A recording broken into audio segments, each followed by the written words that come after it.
Hello friends, welcome to logics point. और इस video में हम सीखने वाले हैं स्क्वायर रूट और क्यूब रूट निकालने की शॉर्ट ट्रिक, वर्गमूल और घनमूल निकालने की शॉर्ट ट्रिक। तो सबसे पहले हम वर्गमूल निकालने की शॉर्ट ट्रिक देखेंगे, स्क्वायर रूट निकालने की शॉर्ट ट्रिक। तो पहले मैं बेसिक के तौर पर स्क्वायर रूट होता क्या है ये बता देता हूँ आपको, एक छोटा सा एग्जाम्पल लेकर। जैसे ये 16 लिख दिया है मैंने, तो 16 का वर्गमूल क्या होगा, स्क्वायर रूट क्या होगा, वो होगा 4। रूट लगा देंगे इसके ऊपर, तो वो क्या हो जाएगा 4। बस हमें ये दिखना होता है वर्गमूल निकालने में कि ये किस संख्या का स्क्वायर है। तो इस तरीके से 4 का स्क्वायर है, तो हम इसी की ट्रिक सीखने वाले हैं दोस्तों। जैसा कि आपको पता ही होगा कि एसएससी के एग्जाम्स में या किसी भी कॉम्पिटेटिव एग्जाम्स में जिसमें मैथ आता है, इसका काफ़ी यूज़ हो जाता है। कैलकुलेशन में बीच बीच में यूज हो जाता है, कभी कभी डायरेक्ट भी पूछ लिया जाता है। तो चलिए स्टार्ट करते हैं, हम सीखते हैं इसकी शॉर्ट ट्रिक। इधर ये मैंने 1 से 10 तक के स्क्वायर की टेबल लिख रखी है, ये सीखना हमें ज़रूरी है। इसमें बस हमें ये ध्यान रखना ज़रूरी है कि इनकी यूनिट डिजिट क्या क्या है। जैसे कि 1 का स्क्वायर क्या है 1, इसकी यूनिट डिजिट भी बनी हो जाएगी क्योंकि एक ही संख्या है। 2 का स्क्वायर 4 है, यूनिट डिजिट 4 हो जाएगी। इस तरीके से नीचे वाली संख्या जो है, जैसे 9 है, 9 का स्क्वायर क्या है 81, तो इसका यूनिट डिजिट यानी कि इकाई का अंक क्या है 1। तो बस हमें ये ध्यान रखना पड़ेगा इसमें कि स्क्वायर वाली ट्रिक में जब हम स्क्वायर निकालते हैं तो 1 से 9 तक की स्क्वायर में किसी दो संख्याओं के स्क्वायर की यूनिट डिजिट सेम होती है। जैसे यहाँ 1 का स्क्वायर क्या है 1, तो इसकी यूनिट डिजिट 1 हो जाएगी। इधर 9 का स्क्वायर है 81, तो इसकी यूनिट डिजिट क्या हो जाएगी 1। तो इधर 1 का स्क्वायर और 9 के स्क्वायर की यूनिट डिजिट सेम है। इधर 2 का और 8 की, इधर 9 और 3 और 7 की, और ये 4 और 6 की। बस ये ध्यान रखने वाली बात है कि किन किन संख्याओं की यूनिट डिजिट, स्क्वायर की यूनिट डिजिट सेम है। ध्यान रखने वाली बात नहीं, खुद ही याद हो जाएगा, बस स्क्वायर तो याद होती है, इसकी स्क्वायर से ही पता चल जाएगा हमको। ठीक है, अब हम इसका यूज देखते हैं। इधर 5 है, ये लास्ट में जिसके लास्ट में 5 होगा तो सीधी सी बात है वो उसी संख्या का स्क्वायर होगी जिसकी लास्ट में 5 होगा। तो सबसे पहले मैं एग्जाम्पल ले लेता हूँ, एग्जाम्पल से ही सीखेंगे। एग्जाम्पल में हम एक संख्या ले लेते हैं, मान लिया 31 36 का हमें स्क्वायर रूट निकालना है, वर्गमूल निकालना है। इसमें लास्ट में कौन सी संख्या है 6 है, यानी कि यूनिट डिजिट इसमें क्या है 6। तो अब हम इसमें टेबल में देखेंगे किस संख्या के स्क्वायर की यूनिट डिजिट 6 है। तो वह यहाँ आ रहा है 6, एक यहाँ आ रहा है 6, यानी कि 4 के स्क्वायर में यूनिट डिजिट 6 है और 6 के स्क्वायर में यूनिट डिजिट 6 है। तो लास्ट में जो आना है हमारे इसमें 4 या 6 में से कोई सी एक संख्या आएगी, क्योंकि दोनों के स्क्वायर के लास्ट में 6 है। ठीक है, तो लास्ट में इन दोनों में से एक संख्या आ जाएगी, वो हमें पता चल जाएगा अभी थोड़ी देर में कि कौन सी संख्या आएगी। अब इसके बाद स्क्वायर वाली ट्रिक में, स्क्वायर रूट वाली ट्रिक में, ये लास्ट की 2 डिजिट को छोड़कर जो बचता है, यहाँ पर क्या बचा 31, या जो भी बचता है उसके पास में उससे छोटा ऐसा नंबर देखते हैं जो परफेक्ट स्क्वायर हो, या ऐसी संख्या का स्क्वायर देखते हैं इससे छोटा जो उसके पास में हो। जैसे इसके पास में किस संख्या का स्क्वायर है छोटा, ना कि बड़ा, 25 है, 5 का स्क्वायर 25। अगर हम 6 का लेते हैं, 6 से 36, तो वो ज़्यादा हो जाएगा, तो हमें ज़्यादा नहीं लेना है, हमें क्या लेना है इससे छोटा लेना है। तो क्या है 5 का स्क्वायर, तो यहाँ पर आ जाएगा 5, यानी कि शुरू में आना है 5 और लास्ट में इन दोनों में से कोई सी संख्या एक आनी है। अब हम देखते हैं इनमें से दोनों में से क्या आएगा। अब जैसे यहाँ पर 5 आया है, 5 के अगली जो डिजिट आती है 5 से, तो वो कौन सी है 6। 5 से जो नेक्स्ट डिजिट होती है वो है 6। इन दोनों की मल्टीप्लाई करके क्या आ रहा है 30, 5 6 30। अब अगर इन दोनों की मल्टीप्लाई से ये बड़ी आ जाती है तो हम बड़ी वाली संख्या लेंगे इन दोनों में से। अगर इन दोनों की मल्टीप्लाई से ये छोटी आ जाती है तो हम छोटी वाली संख्या लेते हैं। जैसे इन दोनों में अभी क्या आ रहा है 30, 30 से बड़ी है 31, तो हम बड़ी वाली संख्या ले लेंगे 6। तो ये तो इसका वर्गमूल क्या आ गया 56। एक बार और समझा देता हूँ मैं इसको। जैसे लास्ट में 6 आ रहा है, तो हम इस टेबल में देखेंगे कि लास्ट में किस संख्या के स्क्वायर के लास्ट में 6 आ रहा है। तो यहाँ 16 होता है, 4 का स्क्वायर, 6 का स्क्वायर 36 होता है, तो इन दोनों संख्याओं के स्क्वायर के लास्ट में 6 आ रहा है। तो यहाँ 4 या 6 में से कुछ ना कुछ आना है लास्ट में। इसके बाद हम 2 डिजिट को छोड़ देते हैं। उसके बाद जो भी बचता है, यहाँ जैसे 31 है, तो उसके पास में हम किसी संख्या का स्क्वायर देखते हैं। जैसे 5 का स्क्वायर इसके पास में होता है, 6 का स्क्वायर इससे ज़्यादा हो जाएगा, 5 का स्क्वायर इसके पास में होता है, इसके जस्ट पास में, ना कि 4 का ले सकते हैं हम, 4 का नहीं ले सकते, इसमें इसके पास में ही देखेंगे। 5 का स्क्वायर 31 के पास में होता है, हम ले लेंगे इधर 5। ठीक है, 6 का ज़्यादा हो जाएगा, हम वो नहीं लेंगे। तो यहाँ आ जाएगा 5, यहाँ 4 या 6 में से कुछ आएगा। अब इसके बाद जो यहाँ पर आता है, जैसे यहाँ पर 5 आया है, जो भी आता है यहाँ पर नंबर, उससे अगली जो डिजिट होती है, जैसे यहाँ पर 5 है तो 5 से अगली डिजिट कौन सी है, 6। तो इन दोनों का मल्टीप्लाई क्या रहा है, 6 सॉरी 30। अगर 30 से बड़ी है होती है तो हम बड़ी वाली संख्या ले लेंगे, ये वाली संख्या। अगर इस संख्या से, इन दोनों की मल्टीप्लाई से ये वाली संख्या अगर बड़ी होती है तो हम बड़ी संख्या लेते हैं, अगर छोटी होती है तो हम छोटी संख्या ले लेते हैं। तो ठीक है, तो इसमें हम बड़ी संख्या ले लेंगे। तो ये आ गया इसका आंसर 56। हम दूसरा एग्जाम्पल देख लेते हैं।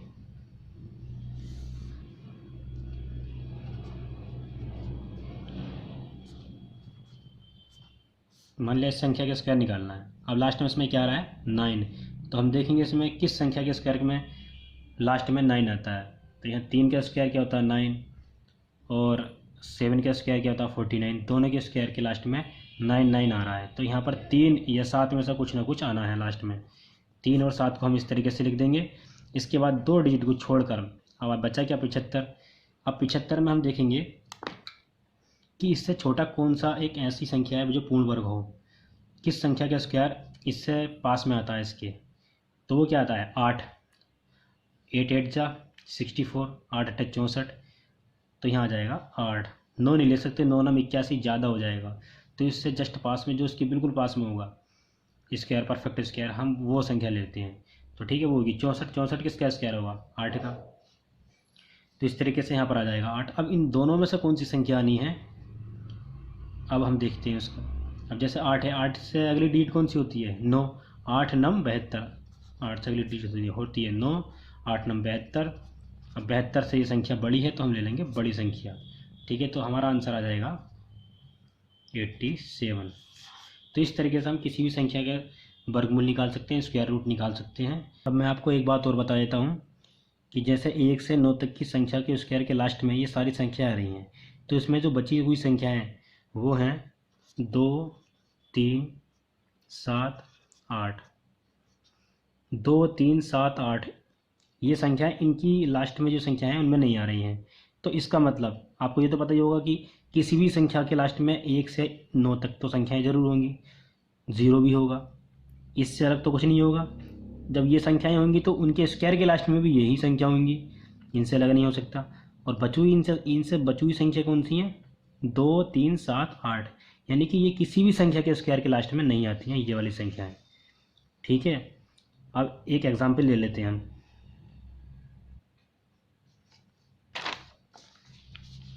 जैसे कि अगर क्वेश्चन में पूछ लेता है कि निम्नलिखित में से कौन सी एक संख्या पूर्ण वर्ग है, मतलब हमें इसमें परफेक्ट स्क्वायर संख्या जो है वो छांटनी है, वो देखनी है। ठीक है, तो इसमें हम देखते हैं पहली संख्या में लास्ट में 8 आ रहा है, ये तो हो नहीं सकती। मैंने अभी आपको बताया जिसके लास्ट में अगर ये संख्याएँ आती हैं तो वो परफेक्ट स्क्वायर नहीं होती है। ठीक है, ये तो है नहीं परफेक्ट स्क्वायर, इसे काट देते हैं।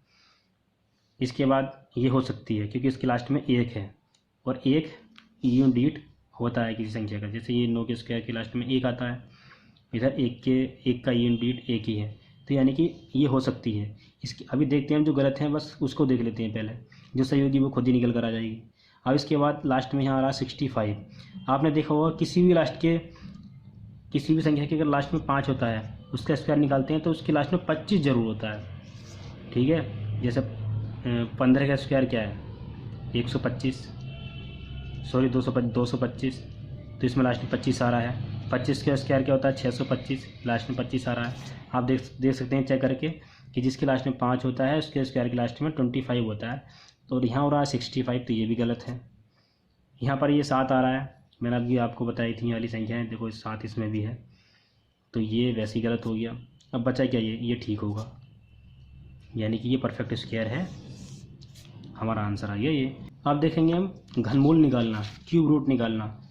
स्क्वायर रूट निकालना हमने सीख लिया है। क्यूब रूट या घनमूल स्क्वायर रूट की निकालने की तुलना में काफ़ी आसान है। तो इसमें मैंने एक टेबल बना रखी है, 1 से 10 तक के सारे संख्याओं के स्क्वायर लिख रखे हैं, सॉरी क्यूब लिख रखे हैं, और फिर उनकी यूनिट लिख रखी हैं ये इस कलर में। ठीक है, तो हम एक एग्जाम्पल ले लेते हैं, और इसमें ऐसा नहीं होता है कि वही लास्ट में कि ये संख्याएं नहीं आ रही हैं, इसमें 1 से 9 तक की सारी संख्याएं आ जाती हैं। जैसे कि स्क्वायर मैंने आपको बताया था अभी 2 3 और 7 और 8, ये संख्याएं किसी भी संख्या के स्क्वायर के लास्ट में नहीं आती हैं, लेकिन इसमें 1 से 9 तक की सारी संख्याएं आ जाती हैं। ठीक है, अब हम एक एग्जाम्पल ले लेते हैं, एग्जाम्पल से समझ में आ जाएगा, ये बहुत ज़्यादा आसान है उसकी तुलना में। एग्जाम्पल ले लेते हैं 148 887। अब ये किसका क्यूब रूट है, सॉरी 877। अब हमें देखना है ये किसका क्यूब रूट है। ठीक है, अब इसमें लास्ट में क्या आ रहा है, 7 आ रहा है। अब मैंने ये संख्याएं लिखी रखी हैं, 1 से 9 तक की सारी संख्याओं के क्यूब लिख रखे हैं और फिर उनकी यूनिट डिजिट लिख रखी हैं। अब लास्ट में 7 किस संख्या के इस क्यूब के लास्ट में आ रहा है, 3 के क्यूब के लास्ट में 3 का क्यूब क्या होता है 27, तो यहाँ आ रहा है 7, यानी कि 3 के क्यूब के लास्ट में 7 आ रहा है। ठीक है, तो यहाँ पर जो लास्ट में आना है वो 3 आना है। अब देखते हैं, अब स्क्वायर वाले में तो 2 डिजिट को छोड़कर देखते थे, अब इसमें हम छोड़ेंगे 3 डिजिट, 3 डिजिट छोड़ देंगे, उसके बाद क्या बचा 148। अब हम इसमें देखेंगे 148 से छोटा कौन सा एक परफेक्ट क्यूब है, 148 से छोटा कौन सा एक परफेक्ट क्यूब है। और हाँ दोस्तों, ये वाली ट्रिक जो है दोनों, ये जब कोई संख्या परफेक्ट स्क्वायर या परफेक्ट क्यूब दी होगी तब ये काम करेगी। और ऐसा होता है कि सवाल में परफेक्ट क्यूब या परफेक्ट स्क्वायर ही आता है और नहीं आता, क्योंकि वो बहुत ज़्यादा कठिन हो जाएगा, बहुत पॉइंटों में तो बहुत ज़्यादा हार्ड हो जाएगा निकालने के लिए, इसमें 4-5 मिनट तो उसी में लग जाएंगे।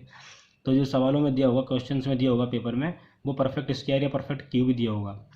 ठीक है, तो इसमें क्यूब वाले में लास्ट में 3 डिजिट को छोड़कर, लास्ट में 3 आ गया, अब 3 डिजिट को छोड़कर ये संख्या देखते हैं 148 है यहाँ पर। अब 148 से छोटा कौन सा एक परफेक्ट क्यूब है, 148 से छोटा कौन सा परफेक्ट क्यूब है। अगर हम 5 लेते हैं, 5 पंजे 25, पंजे 125 होता है, 6 छंग 36 छंग 216 होता है। 6 का क्यूब जो है वो ज़्यादा हो रहा है 216, 5 का क्यूब इससे छोटा हो रहा है, तो ठीक है हम लेंगे 5 यहाँ पर।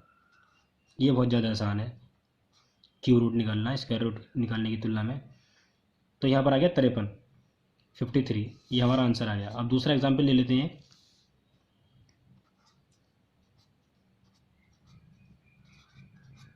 अब हमें इसका क्यूब रूट निकालना है, घनमूल निकालना है। तो लास्ट में क्या आ रहा है 7 आ रहा है। अब हम इस टेबल में देखेंगे, 3 का क्यूब होता है 27, 27 इसमें आ रहा है 7 लास्ट में, तो यहाँ पर आ जाएगा 3। आप प्रैक्टिस करके देख सकते हैं और स्पीड बढ़ जाएगी आपकी। ठीक है, लास्ट में 3 आ गया, आप 3 डिजिट को छोड़ेंगे, इसके बाद क्या बचा 571। अब हम 571 के पास में छोटा एक परफेक्ट क्यूब देखेंगे, किस संख्या का परफेक्ट क्यूब होता है। वैसे क्यूब यहाँ लिख रहे हैं, इसमें भी देख लेंगे हम। 571 है, यहाँ 512 है, यहाँ 729 है। ठीक है, तो इन दोनों के बीच में आएगा 571, इन दोनों के बीच में आएगा 571, तो हम छोटा वाला लेना होता है हमें। तो 512 किसका क्यूब है 8 का, छोटा 571 से छोटा क्या है 512 परफेक्ट क्यूब, तो हम ले लेंगे, ये है 8 का, तो हम ले लेंगे यहाँ पर 8। ठीक है, 8 × 64 × 512, 512 इसके करीब ही है बिल्कुल, तो यहाँ पर हम 8 ले लेंगे। इस तरीके से 83 आ गया इसका क्यूब रूट। तो इस तरीके से हम किसी भी संख्या का क्यूब रूट निकाल सकते हैं। ओके दोस्तों, आज की वीडियो में बस इतना ही, मिलते हैं नेक्स्ट वीडियो में। और अगर दोस्तों अभी तक आपने मेरा चैनल सब्सक्राइब नहीं किया है तो मेरे चैनल को सब्सक्राइब कर दीजिए, साथ साथ